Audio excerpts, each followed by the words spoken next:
চট্টগ্রাম ও সীতাকুণ্ডেও অস্বাস্থ্যকর পরিবেশন নকল আইসক্রিম উৎপাদনের অভিযোগে অভিযান পরিচালনা করছে বিএসটিআই ও উপজেলা প্রশাসন। গত হালিয়ে মঙ্গলবার উপজেলার ঘাটবড় ও কুমিরা এলাকাত এক্সিকিউটিভ ম্যাজিস্ট্রেট ও সহকারী কমিশনার ভূমি আবদুল্লাহ আল মামুনের নেতৃত্বে পরিচালিত ভ্রাম্যমাণ আদালতত বিএসটিআই মানসনত ছাড়াই আইসক্রিমের উৎপাদনের দায়ে উগ্র বেনানির প্রতিষ্ঠানরে 25,000 টিয়া জরিমানা করা হয়।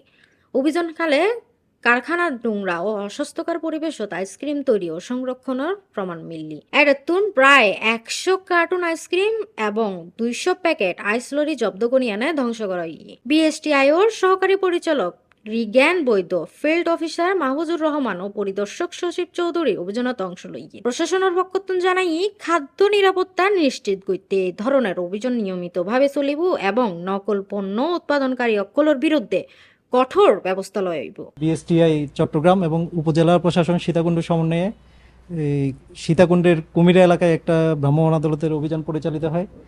এই অভিযানে গোপন তথ্যের ভিত্তিতে আমরা একটা দীর্ঘদিন ধরে অবৈধভাবে ব্যবসা পরিচালনা করে আসা একটা আইসক্রিম ফ্যাক্টরিতে অভিযানটা চালাই।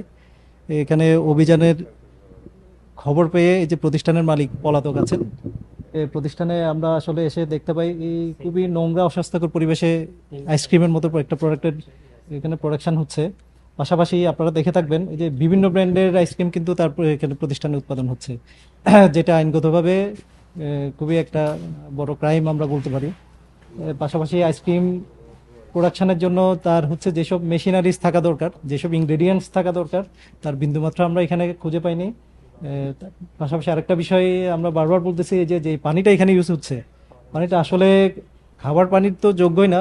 আপনারা সোর্সটা দেখলে ওইটার যদি দেখতে পান তাহলে দেখতে পারবেন যে ওই পানিটার কি অবস্থা, শেওলা পড়ে আছে, এরকম সোর্স থেকে পানি এনে সরাসরি এখানে ইউজ করতেছে।